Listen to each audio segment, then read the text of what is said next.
الرحمن الرحيم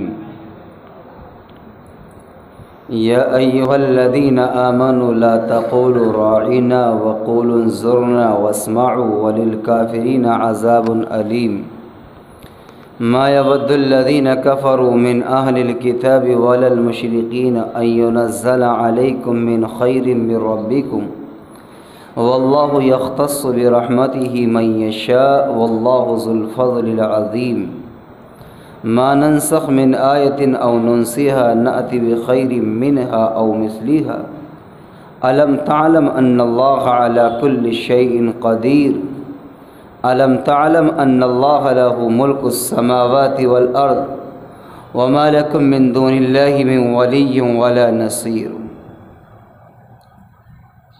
ترجمہ: سورہ بقرہ پہلا پارہ 13واں رکوع۔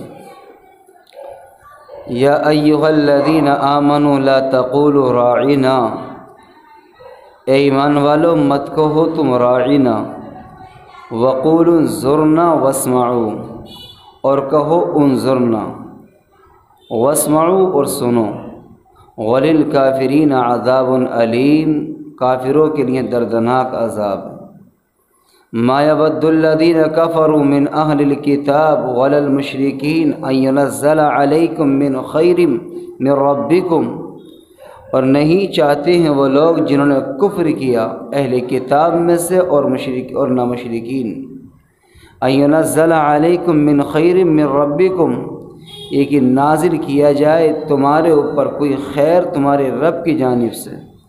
واللہ یختص برحمتہ من یشاء، اور اللہ تبارک و تعالی خاص کرتا ہے اپنی رحمت کے ساتھ جس کو چاہتا ہے۔ واللہ ذو الفضل العظیم، اور اللہ تبارک و تعالی بڑے فضل والا ہے۔ ما ننسخ من آیۃ او ننسها نأتی بخیر منها او مثلها الم تعلم ان اللہ علی کل شیء قدیر، نہیں ہم منسوخ کرتے ہیں کسی آیت کو، او ننسیہا یا تو ہم اس کو بھلا دیتے ہیں یا ہم لے کر آتے ہیں اس سے بہتر، او مثلیہا یا اس جیسی۔ الم تعلم ان اللہ علی کل شیء قدیر، کیا آپ نہیں جانتے کہ بلا شبہ اللہ تعالیٰ ہر چیز پر قادر ہیں۔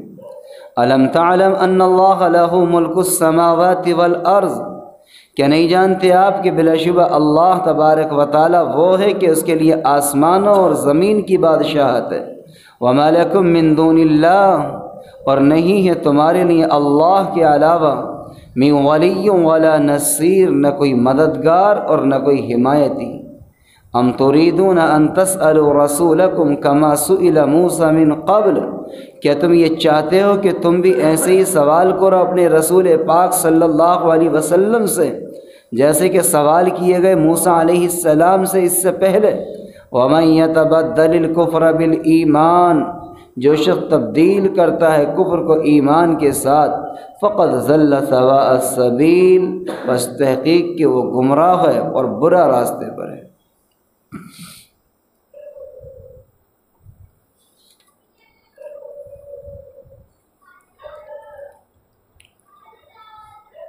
اللہ تبارک و تعالی نے قرآن مقدس کی ان آیت کریمہ کے اندر جو تلاوت کی گئی ہیں اپنے بندوں کو بہت اہم باتوں کا پیغام دیا ہے۔ اس سے پہلے کہ میں آیت پاک سے متعلق چند باتیں ذکر کروں، یہ جاننا ضروری ہے کہ اس سے پچھلی آیات میں کن باتوں کو ذکر کیا گیا تھا۔ جو لوگ مسلسل درس کے اندر حاضر ہیں یا گزشتہ ہفتے درس کے اندر موجود تھے، ان کے ذہنوں کے اندر بات ہوگی، بات چل رہی تھی عقائد کی مضبوطی کی، یعنی عقیدہ مضبوط ہونے کی، اللہ کی ذات کے ساتھ عقیدہ رکھنے کی۔ اور یہ بات میں نے اللہ کی توفیق کے ساتھ ذکر کی تھی کہ ہمارے موجودہ سماج اور معاشرے کے اندر ایک بہت بڑی کمی اور کمزوری عقیدے کی ہے۔ سب چیزیں مضبوط ہیں لیکن عقیدہ بہت جلدی ہمارا ٹوٹ جاتا ہے۔ تھوڑی سی کرشماتی باتیں، کرامتی باتیں دیکھ کر اس سے جڑ جاتے ہیں، اور تھوڑی سی کوئی بات 19-20 دیکھی تو اس سے بالکل بدظن ہو جاتی ہیں۔ ایسا نہیں ہوتا، یہ طریقہ اچھا نہیں۔ اللہ کے رسول علیہ الصلاۃ والسلام نے ہر چیز کا ایک معیار دیا ہے، ایک آئیڈیل دیا ہے، ایک نمونہ دیا ہے۔ کن باتوں کو تم دیکھو گے تو اس کو اپنا مقتدا اور رہبر اور رہنما مانو گے، اور کن باتوں کو تم دیکھو گے تو کس چیز سے تم اس سے اپنے آپ کو پیچھے ہٹاؤ۔ بہت چھوٹی سی باتوں کو لے کر کے، بہت معمولی باتوں کو لے کر کے کسی سے بدظن ہو جانا، بدگمان ہو جانا، یہ بھی اچھی بات نہیں۔ اور کسی کی عقیدت میں اتنے اندھے ہو جانا، اتنے اندھے ہو جانا کہ وہ نماز کا، قرآن کا، شریعت کا، سنت کا جنازہ نکالتا رہے، وہ ذرہ برابر اس طرف توجہ نہ کرے، لیکن ہمیں عقیدت ایسی جمی ہوئی ہے کہ نہیں، جو وہ کر رہے ہیں وہ ٹھیک ہے۔ تو میں نے یہ بات ذکر کی تھی کہ عقیدہ بہت کمزور ہے اللہ کی ذات کے ساتھ۔ تھوڑا سا کچھ نہ کچھ آدمی کو فیض ملا کہیں سے، اور انسان نے اللہ کی ذات سے عقیدے کو ہٹا کر کے وہاں جوڑ لی۔ کسی نے نقش پر، کسی نے تعویذ پر، کسی نے گنڈے پر، کسی نے کسی جھاڑ پھونک پر، نہ معلوم کس کس چیز پر عقیدہ جمایا، اور ایسا جمایا وہ یہ سمجھتا کہ میرا کام تو یہاں سے ہوا، حالانکہ کرنے والی ذات کس کی ہے؟ اللہ کی۔ قرآن کریم کی آیت کریمہ مجھے اور آپ کو اسی بات کی تعلیم دیتی ہے، اور اللہ کا پیغام یہی ہے کہ تمہارے سارے نفع کا، تمہارے سارے نقصانوں کا، تمہاری شفا کا، تمہاری بیماری کا، تمہاری روزگار کا، تمہاری تنگی کا، تمہاری خوشحالی کا، ہر چیز کا مالک کون ہے؟ اللہ ہے۔ محمد الرسول اللہ صلی اللہ علیہ وسلم نے اسی بات کی تعلیم دی، اور یہی ہمارا ایمان ہے۔ اللہ کے پاک پیغمبر محمد الرسول اللہ صلی اللہ علیہ وسلم نے ارشاد فرمایا، وَبِالْقَدْرِ خَيْرِهِ وَشَرِّهِ مِنَ اللَّهِ تَعَالَى، اور ہر اچھی بری بات اللہ تبارک و تعالی کی طرف سے ہوتی ہے۔ تمہاری زندگی کے اندر تنگی آئے، تمہاری زندگی کے اندر پریشانی آئے، تمہاری زندگی کے اندر خوشحالی آئے، تمہاری زندگی کے اندر سکون و اطمینان و چین آ جائے، ان تمام چیزوں کے پیچھے اللہ کا فیصلہ ہوتا ہے۔ رب جب چاہتا ہے جو فیصلہ فرماتا ہے، انسان کے بس میں کچھ نہیں۔ اس کے بعد میں پھر رب العالمین نے قرآن کریم کی اس آیت کریمہ میں جہاں سے آج کی تفسیر ہے بیان فرماتا رب العالمین کہ یا ایھا الذین آمنوا لا تقولوا راعنا وقولوا انظرنا واسمعوا وللکافرین عذاب علیم۔ اے ایمان والو، مت کہو تم راعنا وقولوا انظرنا، بلکہ کیا کہو؟ انظرنا کہو، واسمعوا اور سنو، وللکافرین عذاب علیم، کافروں کے لیے دردناک عذاب ہے۔ معاملہ کیا ہے؟ معاملہ یہ ہے کہ حضور پاک علیہ الصلاۃ والسلام سے یہود و نصارہ کی دشمنی اس حد تک پہنچی تھی، اس حد تک پہنچی تھی کہ وہ اپنے معیار سے گر کر کے بات کر رہے تھے، اس حد تک۔ جب آدمی کو کسی سے حسد ہو جاتا ہے نا، دشمنی ہوتی ہے کسی سے، حسد ہو سکتا ہے کسی کی دولت سے، کسی کی اولاد سے، کسی کی ترقی سے، جب حسد ہو جاتا ہے تو آدمی انتہا درجے کی حرکتیں کرتا ہے، اپنی حد سے نیچے گر جاتا ہے، معیار سے نیچے اتر جاتا ہے۔ اللہ کے پاک پیغمبر محمد الرسول اللہ صلی اللہ علیہ وسلم جب دین کی دعوت لے کر کے اٹھے تو لوگوں نے ہر طرح سے ستایا آپ کو، ہر طرح سے جو وہ کر سکتے، لیکن دین کا سکہ اوپر کو بڑھتا چڑھتا چلا گیا، یہ درخت اونچا ہوتا چلا گیا اور اس کی شاخیں پھیلتی چلی گئی، شاخیں پھیلتی چلی گئی۔ اس زمانے کے لوگوں کے اندر دین کی محبت، اللہ کے پاک پیغمبر کے اخلاق، آپ کا کردار، آپ کی امانت داری، آپ کی دیانت داری، آپ کی سچائی، لوگوں کے ساتھ صلہ رحمی، لوگوں کے کام آنا، لوگوں کے کام نکلوانا، یہ سب چیزیں لوگوں کے دلوں کو ایسے کھینچ رہی تھی جیسے کوئی مقناطیس لوہے کو اپنی طرف کھینچتی۔ جس طرح سے لوہے کو چمک اپنی طرف کھینچ لیتا ہے، اسی طریقے سے لوگوں کے دل محمد الرسول اللہ صلی اللہ علیہ وسلم کی طرف کھینچے چلے جا رہے تھے۔ کوئی آپ کے اخلاق سے متاثر ہوتا تو آپ کا گرویدہ بن جاتا، کوئی آپ کے امانت داری سے متاثر ہوتا تو آپ کا گرویدہ بن جاتا، کوئی آپ کی کسی اور بات سے متاثر ہوتا تو آپ کا گرویدہ بن جاتا۔ لوگوں کے قلوب آپ کی طرف کھنچ رہے تھے، اور یہود و نصارہ کے اندر کیا ایک کڑھن، ایک حسد، ایک جلن، ایک کینہ اور ایک آگ بھڑک رہی تھی انتہا درجے کی۔ ایسے عالم کے اندر انہوں نے آپ صلی اللہ علیہ وسلم سب کچھ برداشت کرتے رہے، پھر انہوں نے آپ کی ذات سے متعلق حرکت شروع کر دی، آپ کو چڑھانا شروع کیا۔ آپ کو دیکھتے اور آپ کو دیکھنے کے بعد صرف اتنا کہتے راعینا، راعینا، یہ عبرانی زبان کا لفظ ہے۔ عبرانی زبان میں اس کے معنی ایک گالی کے آتے ہیں، ایک بڑی غلط بات کے آتے ہیں۔ عبرانی زبان میں راعینا کے معنی، عربی زبان میں اس کے معنی جو آتے ہیں ہماری رعایت کیجئے مصلحت کے دائرے میں، یہ معنی آتے ہیں۔ یعنی آپ کو دیکھتے اور دیکھنے کے بعد یہ کہتے ہیں کہ راعینا، راعینا، راعینا، آپ کس طرح سے اس طرح کے جملے کہتے ہیں، یعنی آپ کو کیا ہے تانے دیتے، آپ صلی اللہ علیہ وسلم کو تکلیف ہوتی۔ لیکن بعض ناواقف مسلمان جن کے پاس میں تعلیم نہیں تھی، جو بیچارے سیدھے سادھے سچے دل تھے، وہ یہ سمجھ رہے تھے کہ کوئی لفظ ایسا ہے کہ محمد صلی اللہ علیہ وسلم کو مخاطب کرنے کا۔ آپ کو دیکھ کر کے انہوں نے بھی کہنا شروع کر دیا راعینا۔ فوراً اللہ کے پاک پیغمبر محمد الرسول اللہ صلی اللہ علیہ وسلم پر حضرت جبرائیل امین اللہ کی جانب سے اللہ کا کلام لے کر آئے، اور کیا کہا؟ اے ایمان والو، یہ بات تمہیں زیبا نہیں دیتی۔ دشمنان اسلام جس چیز کو اپنا شیوا بنا لیں، اپنی زبان کے جملے بنا لیں، وہ تمہیں زیبا نہیں دیتے۔ تم ایسی حرکت نہ کرو۔ یہ معلوم ہے کہ تمہارے دل پاک ہیں، تمہارے دلوں کے اندر رسول پاک صلی اللہ علیہ وسلم کی محبت ہے، لیکن تمہاری زبانی جملے ان کے جملوں سے میل کھا رہے ہیں، لہٰذا یہ بات اچھی نہیں ہے۔ آپ کیا کہا کرو؟ انظرنا، انظرنا کہا کرو، واسمعوا، اور سنو، وللکافرین عذاب علیم، کافروں کے لیے دردناک عذاب ہے۔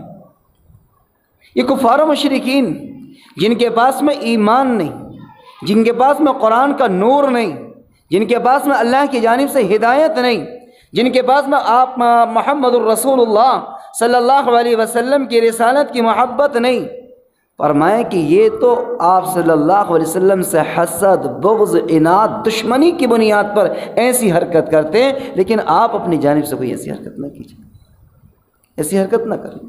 قرآن کریم بیان فرماتا ہے یہاں پر، اس کے بعد میں بیان فرمایا رب العالمین نے کہ وَلِلْكَافِرِينَ عَذَابٌ عَلِيمٌ، ان کے لیے دردناک عذاب ہے۔ اس کے بعد میں پھر رب العالمین نے بیان فرمایا کہ مَا يَوَدُّ الَّذِينَ كَفَرُوا مِنْ أَهْلِ الْكِتَابِ وَلَا الْمُشْرِكِينَ أَن يُنَزَّلَ عَلَيْكُم مِّنْ خَيْرٍ مِّن رَّبِّكُمْ، نہیں چاہتے ہیں وہ لوگ جنہوں نے کفر کیا، کس بات کو نہیں چاہتے؟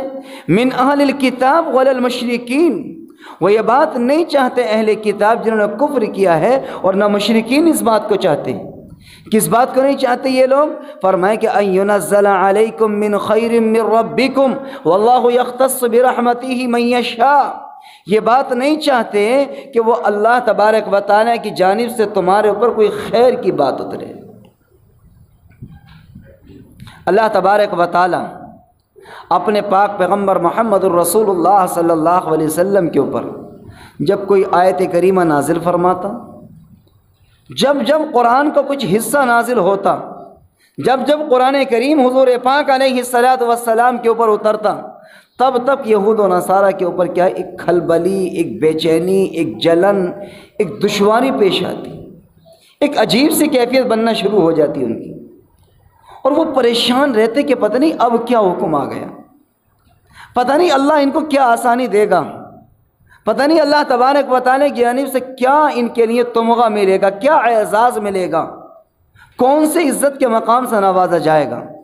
فرمایا کہ یہ ان کے اندر ایک بیماری تھی، جیسے کہ معاشرے کے اندر قرآن کریم بیان فرماتے کہ واللہ یختص برحمتہ من یشاء، اللہ تبارک و تعالیٰ اپنی رحمت میں جس کو چاہتا ہے خاص فرماتا ہے۔ پوری دنیا کے اندر جو نظام چل رہا ہے، پوری دنیا کے اندر جو حالات ہیں، فرمائے کہ سارے حالات کو بنانے والا، سارے حالات کو سنوارنے والا، پورے نظام کو لے کر چلنے والا ایک وحدہ لا شریک ہے۔ اسی کے فیصلوں پر، اسی کے اشارے پر اور اسی کے حکم پر کائنات کا نظام چلتا ہے۔ دنیا کے چاہنے سے اور دنیا کے نہ چاہنے سے اور دنیا کے حسد کرنے سے اور دنیا کے انسانوں کو اپنے آپ کو دور کرنے سے، فرمائیں کہ کوئی انسان کسی سے حسد کی بنیاد پر اس سے اپنا رشتہ ناتا توڑ دے، حسد کی بنیاد پر اس کے خلاف ذرا طرح طرح کی باتیں بنائے، اس کے خلاف طرح طرح کے پروپیگنڈے سجائے، جال بنائے، پروپیگنڈے بنائے اور سارا معاشرہ مل کر کے اس کا مخالف ہو جائے، لیکن اگر اللہ تبارک و تعالیٰ اس سے راضی ہے تو دنیا کی کوئی طاقت اس کا کچھ بگاڑ نہیں سکتے۔ یہ تو گندا سماج ہمارا ہے، یہ تو گندی سوچ ہماری ہے ہمارے معاشرے کی، کہ تھوڑا سا کسی کے پاس میں کو کچھ آ جائے، تھوڑا سارا پیسہ آ جائے، کسی کے پاس تھوڑی دولت آ جائے تو بس دو تمنائیں ہوتی ہیں، یا تو یہ تباہ و برباد ہو جائے، یا کسی شکل سے اس کی دولت، اس کی زمین، اس کا مکان بک جائے اور یہ میرے قبضے کے اندر آ جائے۔ ایسا حال ہے حرام کی طرف، ایسا حال ہے معاشرے کا، اور یہ صورتحال ہے پورے معاشرے کی۔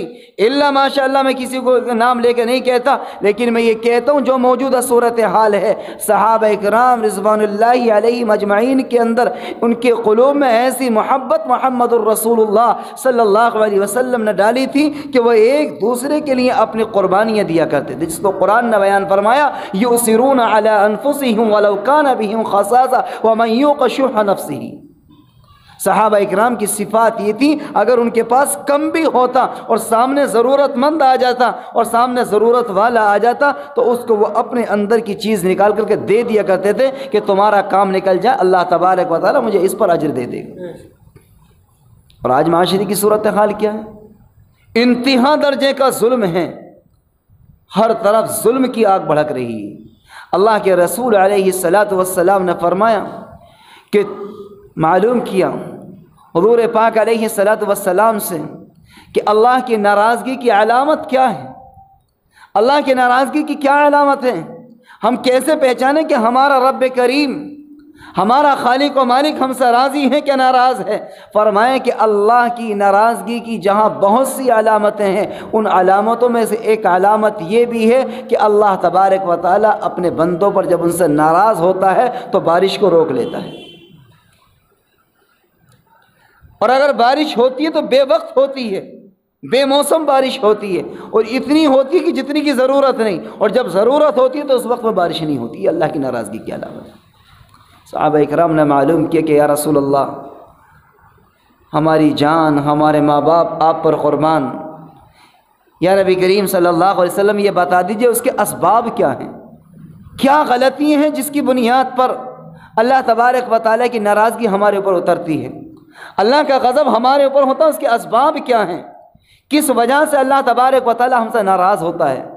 اللہ کے رسول علیہ الصلاۃ والسلام نے فرمایا کہ جب معاشرے کے اندر زنا کاری عام ہو جاتی ہے اور زنا کی انتہا ہو جاتی ہے، یا معاشرے کے اندر ظلم ہونا شروع ہوتا ہے، تو پھر اللہ تبارک و تعالیٰ بارش کو روک لیتا ہے۔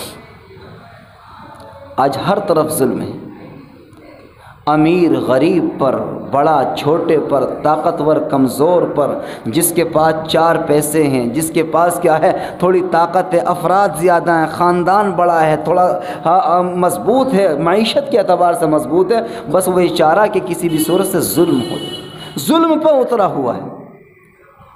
اور ظلم اس کو نہیں کہتے خالی کہ کوئی اسے اٹھا کر کے ایک تھپڑ رسید کر دے، خالی یہاں پر ظلم نہیں ہو جاتا۔ فرمائیں کہ جب انسان ظلم پر اترتا ہے تو انتہا کر دیتا ہے۔ لڑائی 2 جانوروں میں بھی ہوتی ہے، لڑائی 2 پرندوں میں بھی ہوتی ہے، لیکن فرمائیں کہ ان کی لڑائی ان کی ذات تک ہوتی ہے، لیکن فرمائیں کہ جب انسانوں میں بگاڑ آتا ہے اور انسانوں میں لڑائی ہوتی ہے اور انسانیت دفن ہوتی ہے اور انسانیت کے اندر ظلم پنپتا ہے اور انسانیت کے اندر ظلم بڑھتا ہے، تو پھر فرمائیں کہ نسلیں کی نسلیں تباہ ہو جاتی ہیں، پوری نسلیں تباہ ہو جاتی ہیں۔ اور جانتے ہیں ظالم کا حشر کیا ہے اللہ کی نگاہ کے اندر؟ ظالم کا مقام کیا ہے؟ اللہ تبارک و تعالیٰ نے اپنے پاک کلام کے اندر بیان فرمایا ان اللہ لا یحب الظالمین، اللہ تبارک و تعالیٰ ظالموں کو پسند نہیں فرماتا۔ اللہ کھانے کو تو کافر کو بھی دیتا ہے، اللہ تبارک و تعالیٰ کھانے اور پینے کو اس کو بھی دیتا ہے جو صبح کو اٹھ کر پتھر کے آگے ہاتھ جوڑتا ہے، اللہ کھانے اور پینے کو اس کو بھی دیتا ہے جو رب کے سامنے اپنی پیشانی جھکاتا ہے، اور اس کو بھی کھانے کو دیتا ہے، نہ وہ پتھر کے آگے جھکتا نہ وہ اللہ کے آگے جھکتا، بلکہ اللہ سے اور سب چیزوں سے بالکل غافل رہتا۔ ملتا سب کو ہے، کھانے کو بھی ملتا ہے، سونے کو میٹھی نیند ملتی ہے، ہاضمے کو بھی مل جاتا ہے، سب کچھ ملتا ہے، لیکن فرمایا کہ اللہ ان کے کھانے سے راضی نہیں ہوتا۔ ان اللہ لا یحب الظالمین، اللہ تبارک و تعالیٰ ظالموں سے خوش نہیں ہوتا ہے۔ اللہ تبارک و تعالیٰ کی دی ہوئی وہ روزی کھاتے ضرور ہیں، دی ہوئی نیند سے سوتے ضرور ہیں، اللہ تبارک و تعالیٰ کی دی ہوئی روزی سے وہ استعمال کرتے ہیں، لیکن اللہ تبارک و تعالیٰ ان کے کھانے سے ان کے سونے سے راضی نہیں ہوتا ہے۔ اس کی مثال آپ یوں سمجھیں کہ ایک باپ کے 5 بیٹے ہوں، 3 بیٹے تو بڑے فرما بردار ہیں، لیکن 2 بیٹے ایسے ہیں جو بالکل نافرمان ہیں، نہ کچھ کرتے ہیں، جب کھانے کا نمبر آتا تو اعلیٰ کوالٹی کا کھانے کا مطالبہ کرتے ہیں، اور اگر نہ ملے من کے مطابق تو پھر اول تول بکتے ہیں، اور نہ معلوم گھر کے اندر ایک عجیب سا ہنگامہ کھڑا کر دیتے ہیں، اور جب کام کا نمبر آئے، تھوڑی محنت کا نمبر آئے تو سب سے پیچھے رہتے ہیں۔ تو فرمائیں کہ کھانے کو تو باپ ان کو بھی دیتا ہے، یہ وہ اس گھر کے اس باپ کی روزی کمائی ہوئی تو وہ بھی کھاتے ہیں، لیکن وہ دائیں بائیں ہو کے کھاتے ہیں، یا تو وہ اس وقت کھاتے ہیں کہ جب باپ گھر میں نہیں ہوتا ہے، یا وہ کھا کے نکل جاتا ہے باپ تو پیچھے سے آ کر کھاتے ہیں، یعنی وہ کھاتے ضرور ہیں لیکن ناراضگی کے ساتھ چہرہ چھپا کر، نگاہیں ہٹا کر اور بچا کر کے کھاتے ہیں۔ یہ وہ بھی جانتا کہ باپ کی اولاد اس میں سے ہی کھا رہی ہے، باپ بھی یہ جانتا ہے، سب کچھ جانتے ہیں، لیکن اس کے باوجود وہ برداشت کرتا ہے۔ اور فرمائے کہ جو فرمانبردار بیٹے ہوتے ہیں، جو اولاد اچھی ہوتی ہے، جب باپ نہیں ہوتا تو وہ انتظار کرتے ہیں اپنے باپ کا بھی کھانا، ابو جی آئیں گے تب ساتھ میں ہی کھا لیں گے، باپ کے ساتھ میں بیٹھ کے کھانا کھاتے ہیں، کچھ مشورے ہوتے ہیں، کچھ باتیں ہوتی ہیں، کچھ محبت ہوتی ہے۔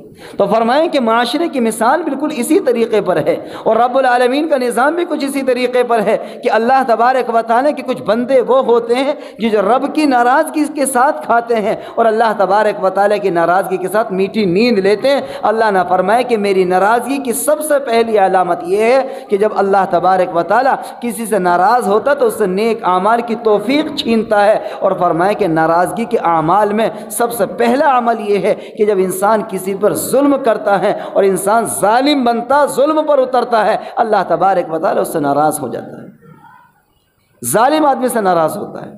اور ایک آدمی ظلم کرتا ہے، ایک آدمی ظالم ہوتا ہے، اور اس کا ظلم اتنا بڑھتا ہے، اتنا پنپتا ہے کہ اللہ کے غصے کو بھڑکاتا ہے، جس کے نتیجے میں بارش رکتی ہے، پھر وہ بددعائیں لیتا پرندوں کی، وہ بددعائیں لیتا جانوروں کی، وہ بددعائیں لیتا بے زبان جانوروں کی، پورے معاشرے کو بارش کے نہ ہونے سے نقصان ہوتا ہے، اور اس کا خمیازہ اس کو بھگتنا پڑے گا جس کے پاپ اور جس کے جرم کے نتیجے میں کیا ہے، اللہ نے بارش کو بند کر دیا ہے۔ مخلوق کے لیے رحمت بن کر کے اترو۔ نبی پاک صلی اللہ علیہ وسلم جس کے ہم نام لیوا ہیں، جس نبی کے ہم امتی ہیں، جس نبی کی تعلیمات کو عمل کرتے ہیں، جس نبی کے پیغام کو ہم نافذ کرتے ہیں اور اپنی زندگی کے اندر اتارتے ہیں، وہ محمد الرسول اللہ صلی اللہ علیہ وسلم اپنا تعارف کراتے ہیں، وما ارسلناک الا رحمت للعالمین، محمد صلی اللہ علیہ وسلم اس روئے زمین پر رحمت للعالمین بنا کر کے بھیجے گئے۔ کہا نا کسی کہنے والے نے، آئے اس دنیا میں بہت پاک و مکرم بن کر، آئے اس دنیا میں بہت پاک و مکرم بن کر، آیا نہ مگر کوئی رحمت عالم بن کر۔ محمد الرسول اللہ صلی اللہ علیہ وسلم جب اس دنیا کے اندر تشریف لائے، آپ سے پہلے بھی انبیاء علیہم السلام ایک بڑی تعداد، لکھنے والوں نے یہاں تک لکھا ہے کہ کم و بیش 1.25 لاکھ انبیاء علیہم السلام آئے، لیکن جو مقام، جو رحمت، جو درد، جو ہمدردی، جو امت کی ایک کڑھن اور اللہ تبارک و تعالیٰ نے امت کے لیے ایک جذبہ محمد الرسول اللہ صلی اللہ علیہ وسلم کو دیا تھا، وہ مقام کسی اور کو نہیں ملا ہے۔ قرآن کریم نے اس کو بیان فرمایا ہے کہ ان ينزل علیکم من خیر من ربکم، اللہ تبارک و تعالیٰ کی جانب سے جب کوئی خیر اترتی ہے تو ان کی تکلیف ہوتی ہے۔ یہ معاشرے کا مزاج ہے، تھوڑی سی کسی کو کچھ آسانی مل جائے، جیسے ہی آسانی ملے گی اولاد ترقی پر ہونا شروع ہو جائے، کاروبار بڑھ جائے، ایک مکان سے 2 مکان ہو جائے، ایک دکان سے 2 دکان ہو جائے، تو حاسدین بڑھنا شروع ہو جاتے ہیں۔ یہ ہمارے معاشرے کا حال ہے، یہ ہمارے سماج کا حال ہے کہ اگر تھوڑا سا ایمانی بھائی نے ترقی کی تو اس کے حالات آس پڑوسی کو پریشانی ہونا شروع ہو جاتی ہے۔ حالانکہ دیگر ممالک کے اندر اگر جا کر کے دیکھو گے تو وہاں کا نقشہ کچھ اور ہے، جیسے کہ بتایا لوگوں نے۔ وہاں کا معاملہ یہ ہے کہ اگر پڑوس والے نے اپنے مکان کی چھت پر ایک کمرہ بنانا شروع کیا ضرورت کے مطابق، تو دوسرا پڑوس، وہاں کی ایک تہذیب بتا رہا ہوں میں، وہاں کی ایک تہذیب ہے، آپ کسی کے پڑوس میں رہتے ہیں اور آپ نے اپنا کمرہ بنانا شروع کرا، ابھی بنیاد رکھی ہے، تو اس کے پڑوسی پر وہاں کا ماحول، وہاں کی تہذیب یہ ہے کہ اس کا پڑوسی آپ کے لیے ایک مٹھائی کا ڈبہ یا کوئی نئی خوشی میں تحفے میں لے کر کے آتا ہے۔ یہ کیا ہے بھائی؟ کہ مجھے خوشی ہو رہی ہے کہ الحمدللہ اللہ نے آپ کو اتنی وسعت دے دی ہے کہ آپ ایک منزل سے دوسری منزل بنانا شروع کر رہے ہیں، کہ بھئی یہ تو مجھے کھلانا چاہیے تھا، میرا مکان بننا کہ نہیں۔ آپ کا مکان ضرور بن رہا ہے، لیکن آپ میرے پڑوسی ہیں، آپ کی خوشی میری خوشی ہے، آپ کا مکان میرا مکان ہے۔ کل کو جب مجھے ضرورت پڑے گی تو سب سے پہلا کام آپ کا مکان آئے گا، میرے رشتہ دار کا مکان نہیں آئے گا۔ یہ ایک تہذیب ہونی چاہیے۔ اور ہمارے یہاں پر کیا ہے بتا دوں اپنے معاشرے کا حال، کہنے کی بات نہیں، اللہ حفاظت، لیکن اصلاح کے لیے کہہ رہا ہوں، ذرا مکان بنانا شروع کرنا، بجری اتروانا، اینٹ اتروانا اور بجر فٹ اتروانا، ریتا اتروانا، شام تک اتنے تانے ملیں گے بھئی یہاں ڈلوا دی، کوئی طریقہ ہے پورا راستہ یہ ہو۔ حالانکہ جانتا یہ کہ میرا مکان بنے گا تو ڈلواؤں گا میں بھی یہاں پر ہی، میرے گھر میں بھی اتنی گنجائش نہیں کہ پورا ٹرک میں اپنے گھر میں اتروا لوں۔ لیکن مسئلہ یہ ہے کہ تنگ نظری، حسد، جلن ایسا معاشرے میں ہو گیا ہے کہ ایک دوسرے کو دیکھنا گوارا نہیں، کسی کی ترقی کو دیکھنا گوارا نہیں۔ اگر یہی حال رہے اور یہی معاشرے کی صورتحال نہیں تو پھر یاد رکھنا اللہ کے رسول علیہ السلام نے یہ ارشاد فرمایا کہ جو انسان اتنی تنگ نظری کے ساتھ، ایسے ظلم و زیادتی کے ساتھ زندگی گزارتا ہے، وہ اللہ کی خوشنودی لینے والا نہیں بنتا، اللہ کے غضب کو بھڑکانے والا بنتا ہے۔ ذرا غور کیا کریں اپنی زندگی پر، سوچا کریں کہ ہماری زندگی کس راہ پر گزر رہی ہے، کس ڈگر پر گزر رہی ہے۔ جس نبی کے نام لیوا ہیں، جن کے لائے ہوئے کلمے کو پڑھتے ہیں، جن کے لائے ہوئے دین کو مانتے ہیں، جن کے لائے ہوئے قرآن پر ایمان لاتے ہیں اور اس کی تلاوت کرتے ہیں، کیا اس نبی کی تعلیم یہی تھی؟ کیا ان کی اخلاق یہی تھے؟ اگر نہیں تھے تو پھر اپنے آپ کو بدلنا ہوگا۔ قرآن کوئی ایسی کتاب نہیں کہ قصے کہانی کی کتاب مولوی صاحب سنائے، قرآن ایک انقلابی کتاب ہے، ایک ہدایت کی کتاب ہے، انسانوں کی زندگی کو جھنجھوڑتا ہے اور انسانوں کی زندگی کو نقشہ دکھاتا ہے قرآن کہ تمہاری زندگی میں کتنا اندھیرا ہے، تم کہاں غلط کرتے ہو اور کہاں صحیح کرتے ہو۔ 5 وقت کی نماز پڑھ کر کے، تھوڑی سی تلاوت کر کے، تھوڑی ساری دیر تسبیح پڑھ کے اپنے آپ کو آدمی دیندار سمجھ لے اور معاشرتی زندگی خراب ہو، یہ کوئی دینداری ہے؟ میں نہیں مانتا اس چیز کو۔ یہ عبادت گزاری ہے، نماز پڑھنا عبادت ہے، قرآن پڑھنا عبادت ہے، تسبیح پڑھنا عبادت ہے۔ دین نام ہے سماجی زندگی کا، دین نام ہے معاشرتی زندگی کا۔ آپ کے اخلاق، آپ کا کردار، آپ کے معاملات، لوگوں کے ساتھ آپ کا برتاؤ کیا ہے، پڑوسی کے ساتھ کیسا سلوک کرتے ہیں، لوگوں کے کام میں آتے کہ نہیں آتے، لوگوں کو اپنی ذات سے تکلیف پہنچاتے کہ آسانی پہنچاتے۔ اگر آپ تکلیف پہنچاتے ہیں اور لوگوں کے کام نہیں آتے اور آپ انتظار میں رہتے ہیں لوگوں کی پریشانی دیکھنے کے، اور آپ انتظار میں رہتے ہیں کہ لوگوں کو دکھ پہنچانے کے، تو پھر اپنے آپ کو دیندار نہ سمجھنا۔ تم عبادت گزار ضرور ہو سکتے ہو، تسبیح کے پڑھنے والے ضرور ہو سکتے ہو، لیکن دیندار نہیں ہو سکتے۔ دین اس کا نام نہیں کہ نماز پڑھ لی جائے، دین اس کا نام نہیں کہ قرآن کی تلاوت کر لی جائے، دین اس کا نام نہیں کہ تسبیحات پڑھ لی جائے، یہ ساری چیزیں عبادت ہیں۔ دین نام ہے اخلاق کا، دین نام ہے ایک دوسرے کے کام آنے کا، دین نام ہے ایک دوسرے کے دکھ کو سمجھنے کا، دین نام ہے ایک دوسرے کے ساتھ اپنے آپ کو پیش کرنے کا، اور اپنی ذات کو لوگوں کے لیے کھپانے کا نام دین ہے۔ اپنے آپ کو پیش کرو، لوگوں کے کام آؤ، لوگوں کے کام آؤ، پورا معاشرہ آپ کا غلام بن جائے گا اگر ہم نے اپنے اخلاق درست کر لیے تو۔ قرآن کریم بیان فرماتے کہ واللہ یختص برحمتہ من یشاء۔ اور رہا یہ معاملہ کہ کسی کے پاس دولت آ جانا، کسی کے جو ہے تو اچھی سوسائٹی ہو جانا، اچھا معاشرہ ہو جانا، فرمائے کہ واللہ یختص برحمتہ من یشاء، اللہ تبارک و تعالی جس کو چاہتا ہے خاص کرتا ہے اپنے فضل کے ساتھ۔ اللہ تبارک و تعالی کسی کا پابند تو نہیں، کسی کی محکومیت میں نہیں ہے، اللہ تبارک و تعالیٰ جس کے ساتھ چاہتا احسان کا معاملہ فرماتا ہے، جس کے ساتھ چاہتا اچھائی کا معاملہ کرتا ہے۔ یہ میرا رب جانتا ہے، وہ اپنے رازوں کو، اپنے بھیدوں کو رب خود جانتا ہے کہ کب کیا کرنا ہے، کس کے ساتھ کرنا ہے۔ تو میری سوچ غلط ہے، میرا نظریہ غلط ہے، کسی کی دولت سے جلنا، کسی کی اولاد سے جلنا، کسی کی ترقی سے جلنا۔ فرمائے کہ میرے جلنے سے اور میرے کڑنے سے کچھ نہیں ہوگا، ہوگا وہ جو رب چاہے گا۔ اللہ کے پاک پیغمبر محمد الرسول اللہ صلی اللہ علیہ وسلم نے حدیث پاک میں بیان فرمایا، بس حدیث پاک سنا کے بات مکمل کر رہا ہوں۔ کیا بیان فرمایا میرے آقا علیہ الصلوۃ والسلام نے؟ یاد رکھیے گا، یوں فرمایا، ایاک والحسد، ایاک والحسد فإن الحسد یأکل الحسنات کما تأکل النار الحطب۔ ایاک والحسد، دیکھو حسد سے بچتے رہنا۔ فإن الحسد یأکل الحسنات، اس لیے کہ حسد نیکیوں کو ایسے کھا جاتا ہے، کما تأکل النار الحطب، جیسے کہ آگ لکڑی کو کھا جاتی ہے۔ کہاں گئی نمازیں؟ اس امید پر پڑھتے ہیں نا کہ اللہ کا شکر ہے نمازیں بھی ہیں، روزے بھی ہیں، زکوٰۃ بھی ہے، بڑے نیک اعمال کر، اللہ کا شکر ہے جس دن جائیں گے تو اللہ تعالیٰ یہ نمازی تو کام میں آئے گی۔ یہ نہ سوچے کہ میں نے حسد کتنوں سے کر رکھا ہے، پڑوسی سے کب سے جلا کاٹا بیٹھا ہوں، میں کب سے انتظار میں بیٹھا ہوں۔ دو چیزیں ہوتی ہیں میرے بزرگوں، تین چار، بس بات لمبی ہو رہی ہے، بات یہاں سے شروع ہوتی ہے۔ نمبر ایک، قرآن کریم نے بیان فرمایا، میں نہیں کہتا، سب قرآن نے بیان فرمایا۔ پہلی چیز ہوتی ہے کسی کی کھوج و کرید میں پڑنا۔ کہاں سے آ رہا، کدھر سے آ رہا بھائی، ارے ابھی تو دکان بنائی تھی، اوپر منزل میں بھی کام شروع ہو گیا، اچھا گاڑی بھی آ گئی آج نکل کر کے، آج یہ بھی ہو گیا، یہ کھوج و کرید یہاں سے۔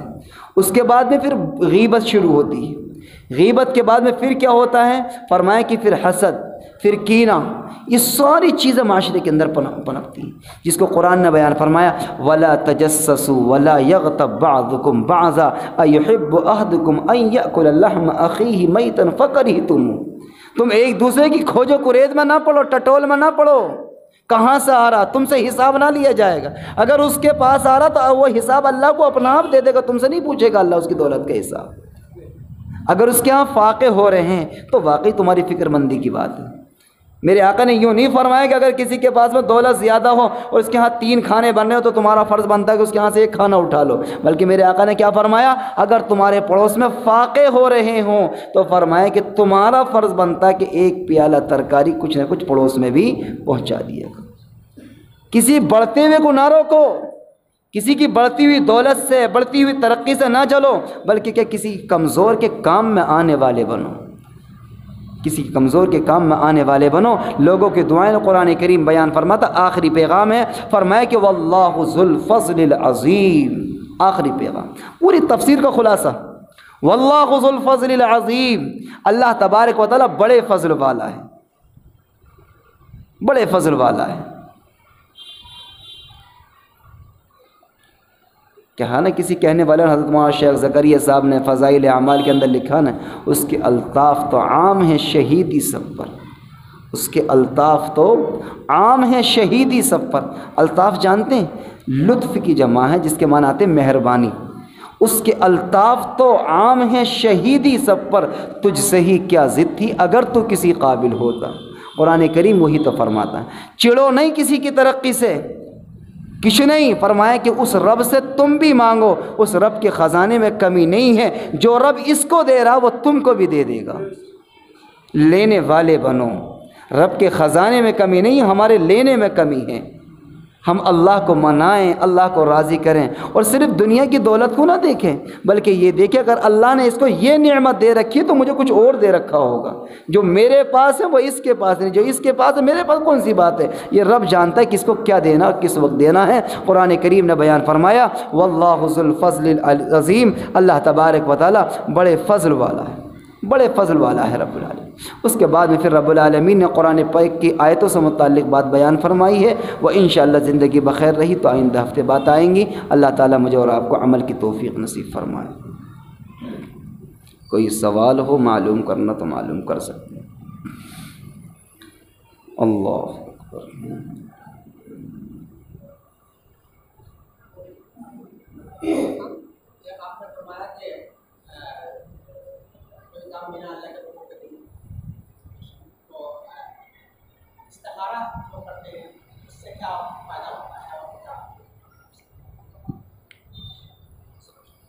سوال یہ ہے کہ آپ نے فرمایا کہ اللہ کے حکم کے بغیر کچھ نہیں ہوتا، اور اسی سوال میں دوسرا سوال یہ ہے کہ استخارے کا کیا مطلب ہے، اس کا لب لباب، اس کا خلاصہ کیا، کیوں کیا جاتا ہے اور اس کا نتیجہ کیا ہے پھر آخر کا۔ تو یہ دونوں چیزیں جو تفسیر ہے اس سے ہٹ کر کے یہ سوال ہے، جوڑ کر تو سوال کیا لیکن اس سے ہٹ کے سوال ہے۔ پوچھنا صرف اتنا ہے ان کو کہ استخارے کا ذرا خلاصہ بیان کر دیں۔ استخارے کا خلاصہ یہ ہے کہ اللہ تبارک و تعالیٰ کے حکم سے ہی سب کچھ ہوتا ہے، اور استخارے کا مطلب یہ ہے کہ اللہ کے علم میں سب کچھ ہے۔ زمانے تین ہیں، ماضی، حال، مستقبل۔ ماضی حال گزرا ہوا زمانہ، موجودہ زمانہ اور آنے والا۔ پتہ نہیں اسٹوڈنٹ طبقہ یہاں بیٹھا انگلش میں کیا کہتے ہوں، پاسٹ، پریزنٹ، فیوچر، یہ تین زمانے کہلاتے ہیں، گزرا ہوا اور موجودہ اور آنے والا۔ تو یہ تینوں زمانے ہیں، تو یہ ہمارے اوپر پوشیدہ ہیں۔ ہمارے اندر کیا ہے، جو پیچھے گزر گیا بہت پہلے، ہماری پیدائش سے پہلے بہت پہلے گزر گیا، وہ سب کچھ ہمارے علم میں نہیں ہے۔ 50 سال پہلے، 100 سال پہلے، 1000 سال پہلے کیا ہوا تھا، سب کچھ ہمارے علم میں نہیں ہے۔ جو موجودہ چل رہا ہے یہ بھی سب کچھ ہمارے علم میں نہیں ہے۔ تمام ممالک میں، پوری دنیا میں کیا ہو رہا ہمیں نہیں پتہ ہے، آگے کیا آنے والا یہ بھی نہیں پتہ ہے۔ لیکن اللہ کی ذات ان تمام چیزوں سے پاک ہے، اس کے لیے تینوں زمانے برابر ہیں۔ پیچھے کیا ہوا، آج کیا ہو رہا، آئندہ کیا ہوگا۔ اب بات یہ تھی کہ استخارے کا مطلب کیا ہے اور اللہ کے حکم کا کیا مطلب ہے، اس کے دونوں کو جوڑ پیدا کرنا ہے۔ تو جوڑ اس کا یہ ہے کہ جس چیز کو ہم نہیں جانتے اس میں ہم استخارے کے ذریعے سے اللہ سے رائے اور مشورہ ہوتا ہے، اور یہ بندے کا ایمان ہے اور یہ ہمارا یقین ہے کہ سب کچھ اللہ کے حکم سے ہوتا ہے۔ تو ہم یہ جاننا چاہتے ہیں استخارہ کر کے کہ اللہ جو ہماری زندگی میں تیرا فیصلہ آگے آنے والا ہے، ہماری زندگی میں جو تیرا فیصلہ منظر عام پر آنے والا ہے، دنیا کے اندر کھل کر کے آنے والا ہے، جو ابھی پوشیدہ ہے اور ہم اس میں قدم بڑھا رہے ہیں، تو ہم استخارے کے ذریعے سے تیرے فیصلے کو ہم یہ جاننا چاہتے ہیں کہ اس میں ہماری نیت نے خیر رکھی ہے یہ نہیں ہے خیر۔ اس لیے کہ حضور پاک علیہ الصلاۃ والسلام نے فرمایا کہ تم اپنے اہم معاملات میں استخارہ کر لیا کرو، اہم معاملات میں استخارہ کر لیا کرو۔ ہمارے ہاں اس کا رواج بہت ختم ہو گیا، حالانکہ ہونا چاہیے استخارے کا معاملہ۔ بہت اچھا سوال کیا ہے اور اس سے فیض ہوگا، اور انشاءاللہ کسی موقع پر اس کا طریقہ بھی بتا دیں گے، ورنہ تو اپنے علماء سے، ائمہ سے اور جو متعلق رہتے ہیں کتابوں سے ان سے معلوم کر لیا جائے۔ استخارے کو خصوصاً کیا جائے اہم معاملات میں، مکان میں، دکان میں، کاروبار میں، رشتے میں، ان تمام چیزوں میں استخارے کو اہمیت دی جائے۔ اور کوئی سوال؟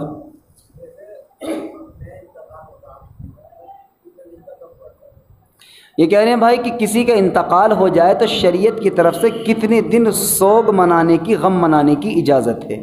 فرمائیں کہ 3 دن تک اجازت ہے، 3 دن تک سوگ منانے کی اجازت ہے، غم منانے کی اجازت ہے، اس کے بعد میں نہیں۔ اور کوئی سوال؟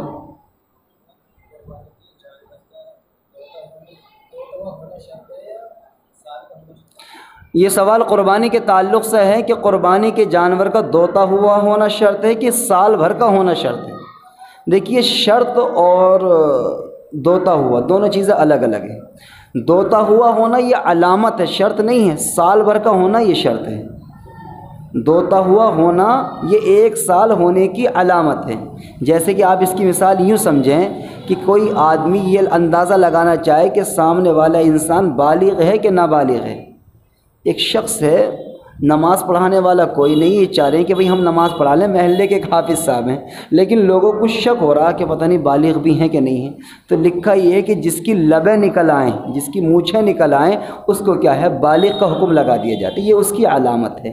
لیکن اگر کسی کی نہ نکلے تو فرمائے کہ پھر عمر دیکھی جائے گی کہ عمر 15 یا 18 سال، جو عمر 3 عمریں لکھی ہیں، 15، 18 اور 25۔ فرمائے کہ اس عمر کو اگر آدمی 25 سال کا ہو گیا ہے اور اس کی وجہ ہے تو عقل و حواس بالکل باختہ ہیں، بالکل ٹھیک ٹھاک ہے، لیکن اس کے کوئی بال نہیں نکلا ہے، تو فرمائے کہ اس کے اوپر نابالغی کا حکم نہیں لگائیں گے بلکہ بالغ ہونے کا حکم لگائیں گے۔ تو آپ کا سوال یہ تھا کہ قربانی کے جانور کا دوتا ہوا ہونا شرط ہے، یہ سال بھر کا۔ تو چھوٹے جانور بکری، بکرا، اس کے لیے 1 سال کا ہونا ضروری ہے۔ اگر دوتا ہوا ہو تو نور العلانو بڑی اچھی بات ہے، علامت بھی مل گئی، لیکن یہ کہ 1 سال کا ہونا شرط ہے۔ اور بڑے جانور کا 2 سال کا ہونا شرط ہے، اور مینڈے کا یعنی دمبے وغیرہ مینڈے وغیرہ کا اگر 6 مہینے کا یا 7 مہینے کا ہو لیکن وہ اتنا موٹا تازہ اور فربا ہو کہ دیکھنے والے اس کو 1 سال کا تصور کر لیں، سمجھ لیں کہ ہاں یہ 1 سال کا ہوگا، تو فرمائیں کہ اس کی اس سے کم میں بھی جائز ہے۔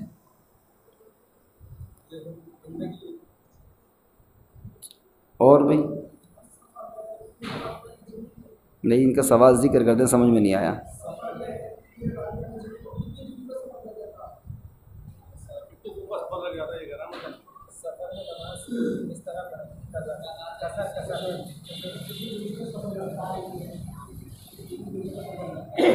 اچھا، سوال ان کا یہ کہ کتنی دوری پر آدمی مسافر ہو جاتا ہے، یہ سوال ہے۔ سوال یہ ہے آپ کا کہ کتنے کلومیٹر کا سفر کرنے کے بعد آدمی مسافر کہلاتا ہے، اور کب نماز اس کو آدھی پڑھنی ہے اور کب پوری پڑھنی ہے، یہ سوال ہے آپ کا۔ ٹھیک ہے، دیکھیے علماء نے لکھا ہے کہ تقریباً 75، اور بعد نے لکھا ہے 77، 1-2 کلومیٹر کا ہیر پھیر ہو جاتا ہے، کوئی مسئلہ نہیں، لیکن 70 کے بعد میں 75 کے بعد میں کیا 75 مان کے چلیے گا، پھر آدمی مسافر کہلاتا ہے۔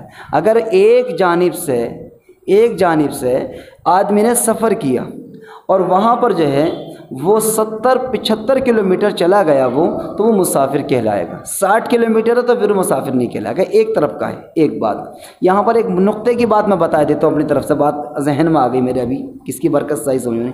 ایک آدمی کو آپ مثال دے کر سمجھیے گا، آپ اس کو بس یہاں کہیں جانا ہے، مراد آباد جانا ہے یا کہیں جانا ہے، تو ایک راستہ تو وہ ہے کہ مراد آباد یا کوئی شہر جہاں اس کو جانا ہے وہ 30 کلومیٹر پڑ رہا ہے۔ دوسرے راستے سے اگر جائے تو وہی راستہ کتنے کلومیٹر پڑ رہا ہے، 60 کلومیٹر پڑ رہا ہے یا 65 کلومیٹر۔ اب آدمی گیا تو اس راستے سے ہے اور آیا اس راستے سے ہے، اب یہ 2 راستے بدل گئے۔ حالانکہ اگر وہ اس سے جاتا تو اس کو 30 کلومیٹر پڑتا، دوسرے سے گیا تو 55 کلومیٹر پڑ گیا، تو 15-20 کلومیٹر کا فرق آ گیا۔ اس کی مثال ایسے سمجھیں کہ ایک طرف سے ایک راستہ تو پڑ رہا 60 کلومیٹر، اور وہی راستہ دوسرے راستے سے بدل کے جا تو وہ پڑ رہا 85 کلومیٹر۔ ایک طرف سے مسافر ہو رہا ہے، ایک طرف سے، حالانکہ جگہ وہی ہے، مسافر ہوگا کہ نہیں ہوگا؟ فرمایا یہ ہے کہ جس راستے کو اس نے اختیار کیا ہے اس پر سفر کا حکم اس راستے کا لگے گا جو ان سے راستے، اگر وہ شارٹ والے سے گیا ہے تو پھر مسافر نہیں ہوگا، اور لمبے والے سے گیا تو پھر مسافر کہلائے گا۔ یہ 75 کلومیٹر کے بعد مسافر ہوتا ہے اور نماز قصر پڑھے گا، اور قصر نماز کے اندر سنت اور نوافل نہیں پڑھے جاتے ہیں بلکہ فرض نمازوں میں 2 رکعتیں پڑھی جاتی ہیں، فجر میں بھی 2، ظہر میں بھی 2، عصر میں بھی 2، مغرب میں 3، اور عشاء میں 2 فرض اور 3 وتر لگائے جاتے ہیں۔ یہ قصر کا طریقہ ہوتا ہے۔ اگر کسی کی قصر میں نماز چھوٹ جائے، ایک آدمی صبح کو دہلی گیا اور ظہر کی عصر کی نماز، دونوں نمازیں اس کی چھوٹ گئی دہلی میں ہی، اسے ٹائم ہی نہیں مل سکا، حالانکہ وہ مسافر تھا۔ اب وہ شام کو جو گھر آیا اس کے دماغ میں آئی کہ بھئی میری تو نمازیں چھوٹ گئی، اب وہ اپنے گھر پہ آ گیا تو نماز پوری ادا کرے گا کہ آدھی ادا کرے گا؟ فرمایا کہ جو سفر میں چھوٹی ہے نماز وہ سفر والی ادا کرے گا، 2 ہی ادا کرے گا، پوری ادا نہیں کرے گا، کہ وہ سفر والی چھوٹی ہوئی۔ دعا کرا دیں بھئی، اب کافی دیر ہو گئی۔